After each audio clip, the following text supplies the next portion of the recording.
దేశవ్యాప్తంగా కులగణన చేయాలి అంటూ బీసీ సంఘాలు ఇటు తెలంగాణలో కూడా గతంలో రాహుల్ గాంధీ ఇచ్చిన మాట నెరవేర్చుకోవాలి. అలాగే తెలంగాణలో కాంగ్రెస్ ప్రభుత్వం ఉంది కాబట్టి డెఫినెట్గా తెలంగాణ నుంచే కులగణన చేపట్టాలి అని చెప్పేసి కూడా తెలంగాణలో ఉన్నటువంటి బీసీ సంఘాలు కూడా రోజు రోజుకి వారి ఉద్యమం ఉధృతం అవుతుంది. సో వెంటనే ఇక్కడ రేవంత్ రెడ్డి గారు కులగణన చేపట్టిన తర్వాతనే వేరే పనులకు వెళ్ళాలి అంటే ఇప్పుడు స్థానిక సంస్థల ఎన్నికలు వస్తున్నాయి.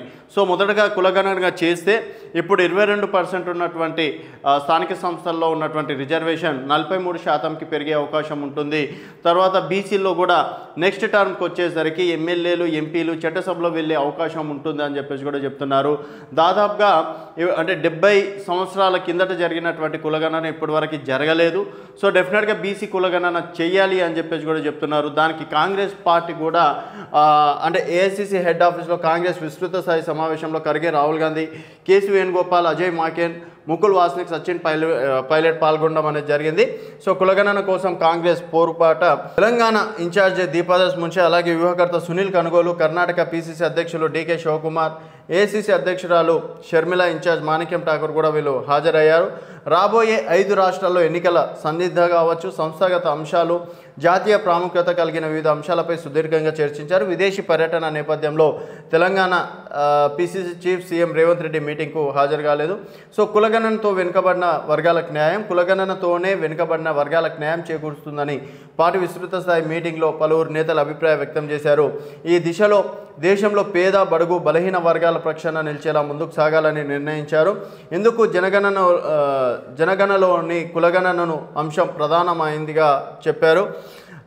త్వరలో ఎన్నికలు జరగబోయే హర్యానా, మహారాష్ట్ర, జమ్మూ కాశ్మీర్, ఢిల్లీ, బీహార్ అలాగే జార్ఖండ్ రాష్ట్రాలలో ఈ అంశమే ప్రధాన ఎజెండాగా ప్రజల్లోకి వెళ్లాలని నిర్ణయించారు. దీంట్లో భాగంగానే భారత్ జోడో యాత్ర తరహాలో ఈ అంశంపై రాహుల్ గాంధీ రాష్ట్రాల వారీగా బహిరంగ సభలు నిర్వహించనున్నారు. అలాగే ఇటీవల సుప్రీంకోర్టు ఇచ్చిన ఎస్సీ ఎస్టీ వర్గీకరణ తీర్పుపై అనుసరించాల్సిన వ్యూహాలపై ఈ మీటింగ్లో చర్చించారు. తెలంగాణతో పాటు మరో 8 రాష్ట్రాల్లో పిసిసి మార్పు కూడా ఈ భేటీలో చర్చ జరిగినట్టు కూడా తెలుస్తుంది. అలాగే కులగణన విషయంలో కూడా కులగణన దేశ ప్రజల డిమాండ్ అని కాంగ్రెస్ చీఫ్ ఖర్గే అన్నారు. ఎన్డీఏ సర్కార్ నేతృత్వంలోని మోడీ పాలనలో రాజ్యాంగంపై దాడి నిరాటంగా సాగుతుందని విమర్శించారు. ఎన్డీఏ హయాంలో దేశంలో రైలు పట్టాలు తప్పడం ఆనవాయితీగా మారిందన్నారు. దీంతో కోట్లాది మంది ప్రయాణికులు ఇబ్బంది పడుతున్నారని తెలిపారు. ప్రకృతి విపత్తులు కుప్పకూలుతున్నాయన్న మౌలిక సదుపాయాలు కూడా ఆందోళన కలిగిస్తున్నాయని చెప్పేసి కూడా చెప్పడం అనేది కూడా జరిగింది. సో మొత్తానికి మనం చూసుకున్నట్టయితే కులగణన అనేది ఇప్పుడు రాష్ట్రంలో కావచ్చు, దేశవ్యాప్తంగా కూడా చాలా ముఖ్యమైన అంశం.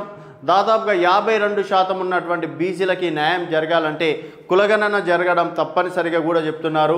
అలాగే రీసెంట్గా ఎస్సీ వర్గీకరణ ఏ విధంగా అయితే జరిగిందో ఆ విధంగా దేశవ్యాప్తంగా కూడా బీసీలకు సంబంధించి కులగణన చేపట్టాలి. మొదటగా ఇప్పుడు స్థానిక సంస్థల ఎన్నికల్లో ఇక్కడ తెలంగాణలో కులగణన చేపట్టాలి అని చెప్పేసి కూడా బీసీ సంఘాలు నేతలు చెప్తున్నారు.